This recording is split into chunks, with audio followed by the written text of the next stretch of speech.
Bonjour à toutes, j'espère que vous avez aimé l'épisode Best of de la semaine dernière. On continue aujourd'hui avec un épisode qui est sorti en 2020 et qui n'a pas non plus pris une ride. Comment passer le cap des débuts avec légèreté, spécialement lorsqu'on a un coup de cœur. Parfois on adopte des habitudes relationnelles qui rendent la connexion difficile et qui peuvent même l'éloigner.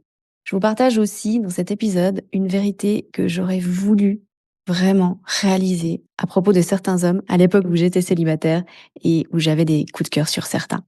J'en parlerai aussi de ce sujet dans la conférence de demain. Laura vous a mis le lien dans les notes du podcast pour vous inscrire gratuitement. Bonne écoute.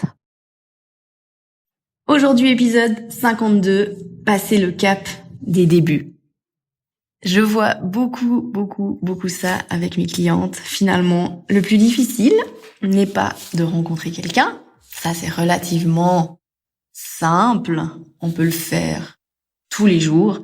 Mais ça devient un petit peu plus délicat quant à garder la personne dans notre vie, quant à vivre cette relation harmonieuse qu'on souhaite. Et pourquoi c'est si difficile ? Parce que la plupart du temps, on entre dans une relation avec toutes nos blessures, avec toutes nos peurs. Et la relation va faire émerger toutes ces peurs et toutes ces blessures. Et c'est comme ça qu'on reste dans l'attente, qu'on reste à se demander si l'autre nous aime et qu'on est constamment en train de vouloir changer l'autre. Et c'est ça qui sabote les débuts de relation. Tout simplement. C'est pas que l'autre personne ne voulait pas s'engager, c'est pas que l'autre personne était engagée émotionnellement ailleurs, était occupée, ou a des problèmes, ou doit être guérie. C'est une phrase que on entend souvent, hein. Il doit se guérir, il doit réaliser des choses, et quand il réalisera ça, il va avoir une relation plus harmonieuse, ou nous allons avoir une relation plus harmonieuse. Dites-vous bien une chose, l'autre est votre miroir. Les blessures qu'il a sont les blessures que vous avez. Et si vous estimez qu'il a un problème, c'est que vous avez aussi un problème. On attire notre égal en termes d'énergie, notre égal en termes de blessures, notre égal en termes de, entre guillemets, choses à régler avec nous-mêmes. Et on peut vivre cette relation harmonieuse lorsque nous sommes en harmonie avec nous-mêmes. Et encore une fois, être en harmonie avec nous-mêmes, ça veut pas dire que on ressent plus d'émotions désagréables, qu'on ressent plus la tristesse, la colère, l'appréhension, le dégoût, le rejet ou toutes ces émotions qu'on essaye en général d'éviter. Mais on n'en fait plus une affaire personnelle de tout ce qui se passe autour de nous. On ne remet plus sa valeur en cause, on ne remet plus sa confiance en cause, on ne remet plus sa personnalité en cause, on ne remet plus toutes ses facettes en cause. Et les bases qui vont faire qu'une relation va durer et sera surtout harmonieuse, ça va être de développer le respect, l'admiration et la valorisation. Le respect de l'autre, l'admiration de l'autre, la valorisation de l'autre. Et ça passe en premier par le respect de soi, l'admiration de soi et la valorisation de soi. Et le respect, ça ressemble à quoi ? Ça ressemble à respecter chaque facette de l'autre, chaque personnalité. On entend souvent des choses comme moi je l'aime, mais par contre, il est un peu fainéant et franchement ça me dérange. Et rien que le fait que vous en parlez à l'extérieur ou que vous pensez à ça constamment ne respecte pas l'autre. Au niveau de l'admiration, on va avoir tendance à juger l'autre. Oui, mais toi, de toute façon, c'est plus facile pour toi.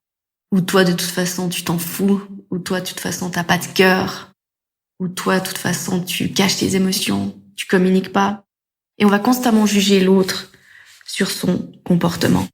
Et par la dévalorisation de l'autre, on va être constamment dans la plainte et dans les attentes qu'il fasse quelque chose pour nous. Ou c'est de dire, de toute façon, il y a que ton travail qui compte. De toute façon, t'es jamais là pour moi. De toute façon, t'es un menteur. De toute façon, rien n'arrive. Et même si ces choses vous paraissent vraies, le fait est qu'on l'a bien remarqué aujourd'hui, c'est que taper sur la tête de quelqu'un ne sert à rien. Ça va simplement faire quoi ? Le faire fuir. À force de se focaliser sur les points que vous n'aimez pas, sur l'autre, vous le poussez par la porte de sortie. Une chose qui est cruciale de faire, c'est de tomber amoureuse de la personne en face de nous au moment où on la rencontre, et pas d'une illusion. Il n'y a pas de citrouille magique, il n'y a pas de chaussures de verre, il n'y a pas d'habit qui peut masquer les facettes de quelqu'un. Jamais. Et lui les faire émerger en permanence et lui les faire ressortir et les critiquer, les juger, le dévaloriser, ne pas respecter ses facettes en continu chaque jour ne fait qu'une chose, lui coupe l'envie de vous aimer inconditionnellement et de faire des choses pour vous. Il le coupe de sa progression naturelle. On croit qu'on aide l'autre en lui disant « tu devrais faire comme ceci » ou « si j'étais toi, je ferais cela ». Mais en fait, ce qu'on fait, c'est qu'on le coupe complètement de l'envie de changer. Parce qu'il doit lutter complètement contre vous et constamment. Okay ? Et quand on lutte en permanence contre l'autre, on n'est pas occupé à être inspiré et à avoir la place pour la progression, pour aller chercher ses ressources, pour être occupé à écouter ses inspirations. C'est un petit peu comme l'ennui. L'ennui est une émotion qu'on veut éviter à tout prix. On a oublié ce que c'était de s'ennuyer, on en a peur comme de la peste. Combien me disent « mais j'ai peur de tomber dans l'ennui si finalement je trouve la bonne personne ». Mais l'ennui est génial s'il est utilisé à bon escient. Parce que quand on s'ennuie, c'est là qu'on trouve l'inspiration, c'est là qu'on trouve la motivation de faire autrement, c'est là qu'on trouve l'envie de changer. Et il y a une chose magique qui se passe, c'est quand on laisse l'autre être tel qu'il est, quand on l'aime tel qu'il est, il a envie de progresser, il a envie de changer. Ça veut pas dire que vous lui laissez tout faire, ça veut pas dire que vous laissez une personne vous poser des lapins, que vous laissez une personne jamais, par exemple, faire le ménage ou jamais faire la cuisine. Mais c'est à un moment donné que vous devez choisir. C'est soit ces choses-là vous dérangent foncièrement, ce n'est pas dans votre idéal de relation et vous n'avez pas envie de vivre avec ça toute votre vie, donc vous partez. Vous avez le droit de dire à l'autre, écoute, moi, j'ai envie d'avoir quelqu'un avec qui je peux faire la cuisine et je vois que toi, t'as pas envie et c'est ok, mais ça veut dire que moi, je continue pas la relation et vous envoyez de l'amour à cette personne, vous lui dites que c'est ok d'être comme il est, mais que simplement à vous, ça ne vous convient pas. Et vous assumez le fait que ça ne vous convienne pas. À contrario de il est bien, je suis attirée par lui, je pense que je l'aime ou je l'aime, mais il y a ça et ça qui vont pas. Et vous vous évertuez à essayer de changer ces 2, 3, 4, 5 points qui ne vont pas en permanence. Et forcément, l'autre, il va perdre l'admiration pour vous, il va perdre le respect pour vous, il va perdre la valorisation parce que vous-même, vous ne le faites pas. Au final, on aimerait que les autres nous aiment inconditionnellement, mais on ne les aime pas inconditionnellement. Et parce qu'on s'aime pas inconditionnellement. C'est ce que je vous disais dans la valorisation de soi, c'est quand on se valorise vraiment, on va pas tout accepter, on va avoir nos limites, mais on va poser les limites dans l'amour de l'autre. Comme si vous avez votre belle-maman qui débarque tout le temps à la maison sans prévenir, vous pouvez simplement le lui dire que vous, ça ne vous convient pas, mais que vous l'aimez, mais que dorénavant la porte sera fermée.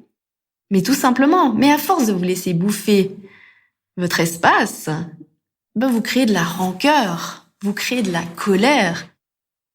Vous pensez être en colère contre l'autre parce qu'il ne fait pas ce que vous voulez, mais au final, vous êtes en colère contre vous parce que vous n'arrivez pas à changer l'autre. Et ne pas changer l'autre, ça veut dire que vous n'avez pas de valeur ou ça veut dire qu'il ne vous aime pas. Donc spécialement, les débuts de relation, on doit laisser l'espace à l'autre de faire ce qu'il a envie. Ça va pas être au premier rendez-vous, alors moi j'aime les gens qui m'emmènent en week-end, qui m'emmènent en vacances, qui m'offrent des restaurants, qui font des balades, qui sont sportifs, qui sont ça. Est-ce que t'as ça? Comme si vous aviez une checklist. Ça me rappelle le dessin animé Cusco quand il lui envoie des des prétendantes, il les aligne en randonniant et il dit « Ah non, toi trop grande, trop petite. Ah, toi tu dois être intelligente. Non, toi alors t'es pas assez jolie. Non, toi t'as pas ça. » Et il coche un peu des cases. Et c'est un peu ça qu'on fait avec les gens. On essaye de cocher des cases au lieu d'aller dans le ressenti et au lieu d'accueillir la personne telle qu'elle est. Et d'accepter toutes ses facettes. Et c'est pour ça qu'on croit que l'amour est difficile. Parce qu'on décide que c'est difficile, parce qu'on décide que l'autre, il est pas mal, mais il est pas comme on aimerait vraiment qu'il soit, alors on doit le changer. Et c'est clair que c'est difficile. Parce qu'on peut pas changer quelqu'un qui a pas envie de changer. Et je vous dis, et posez-vous cette question, est-ce que vous avez envie de changer quand quelqu'un vous tape sur la tête pour vous dire change, fais autrement, ça, tu devrais pas faire ça comme ça. En plus, si vous avez un caractère rebelle, c'est encore pire. Vous allez complètement vous braquer. Et c'est de là que vient on n'aime pas les gentils, parce que c'est pas les gentils qu'on n'aime pas, c'est ceux qui n'ont pas de caractère. C'est ceux qui n'ont pas d'avis, c'est ceux qui ne se valorisent tellement pas, qui vont faire tout ce que l'autre veut faire. Donc c'est pas non plus intéressant d'avoir quelqu'un qui change tout pour nous.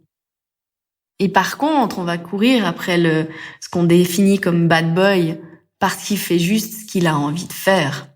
Mais c'est quand vous l'aimerez tel qu'il est, quand vous déciderez que moi je l'aime comme ça, avec toutes ses facettes, qui va venir vers vous. C'est comme apprivoiser un animal sauvage. Ok, mais vraiment mettez-vous à la place de la personne. Comment est-ce que vous aimeriez que la personne vous traite? Est-ce que vous aimeriez que la personne vous dise « Ah, tu m'écris pas toute la journée, je suis sûre que tu m'aimes pas, je suis sûre que t'écris à une autre femme, je suis sûre que tu vois des autres personnes. » Et de toujours accuser, attendre, réajuster en permanence. C'est pas ça l'amour. L'amour, c'est vraiment se valoriser soi-même, s'aimer inconditionnellement soi-même et du coup, savoir la différence entre nos limites et nos attentes.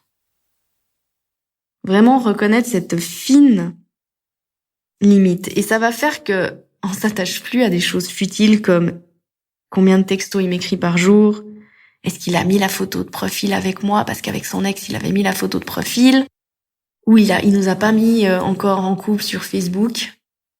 Ce genre de choses, on s'y attache plus du tout. On est juste bien avec la personne, on accueille le moment présent, on accueille ce qui est, on est content de ce que la personne nous donne. Je parlais dans le dernier épisode qu'on est tellement dans le confort que la moindre petite chose qui est inconfortable nous paraît insurmontable. Mais si on se focalisait sur les points positifs, si on se focalisait sur les points qui vont, et c'est quelque chose que je vous invite à faire si vous m'écoutez et que vous êtes en couple, même depuis des années, focalisez-vous sur ce que la personne fait de bien, au lieu de constamment lui taper sur la tête, parce que vous pouvez voir qu'après 5 ans, 10 ans, 20 ans, il change pas. Donc ça sert à rien à un moment donné. Il faut changer de stratégie. Et aimer l'autre. Aimer l'autre dans toutes ses facettes comme vous aimeriez qu'il vous aime dans toutes vos facettes. Le problème, c'est qu'on cache ces facettes, on cache nos zones d'ombre. Et on cache qui on est réellement. Et de ce fait, comme on cache et qu'on veut changer nos zones d'ombre, c'est ce qui se passe souvent quand on est à un rendez-vous la première fois ou les premières fois, on se dit « Oh, je dois me tenir droite, je dois avoir les cheveux bien mis, je dois pas avoir trop de décolleté. » Je dois peut-être pas coucher le premier soir, je dois pas trop rigoler, je dois juste écouter ce qui se dit. Et on se transforme en une version un petit peu étrange de nous-mêmes qui n'est pas du tout la réalité. Et comme on fait ça, on va essayer de transformer aussi l'autre. Parce qu'au bout d'un moment, on se dit, mais moi, je me transforme pour l'autre, pour qu'il m'aime. Alors pourquoi lui, il veut pas se transformer pour moi? Ça veut dire qu'il m'aime pas. Mais dites-vous bien que si vous voulez le transformer, c'est que vous ne l'aimez pas.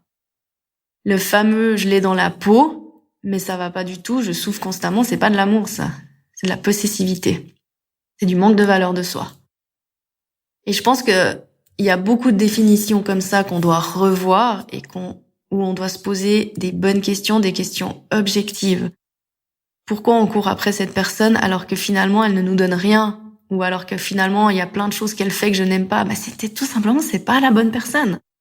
Ça veut pas dire que c'est une mauvaise personne ou un homme mauvais parce qu'il veut pas s'engager avec nous. Ça veut juste dire que ça ne matche pas.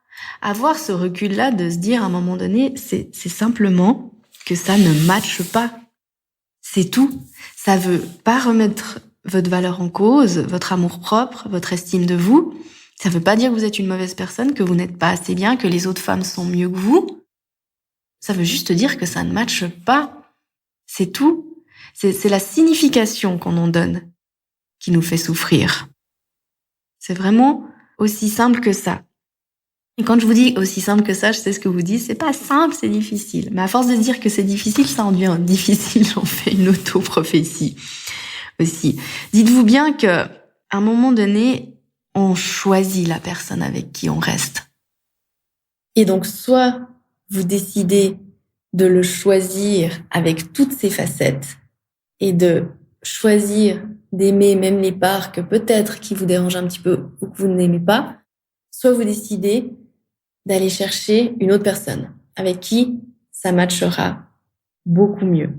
Même si vous avez peur d'être de nouveau célibataire, même si jusque-là vous n'avez pas trouvé quelqu'un avec qui ça dure et avec qui vous avez envie d'aller un bout de chemin, c'est de prendre ses responsabilités. Et c'est ça, être aligné avec soi-même. Et c'est ça, être authentique avec soi-même. Pour incarner ce dont je parle dans le podcast, tu as plusieurs options. Le livre Change ton schéma amoureux, que tu peux commander directement sur Amazon. Et pour aller plus en profondeur dans ton schéma avec des exercices concrets, le cours en ligne où j'enseigne la méthode complète Change ton schéma amoureux, où tu apprendras tout ce dont je parle dans le podcast et comment mettre en pratique, notamment partenaire de schéma, le sweet spot, la communication complice. Tu trouveras toutes les informations sur fannyjipa.com.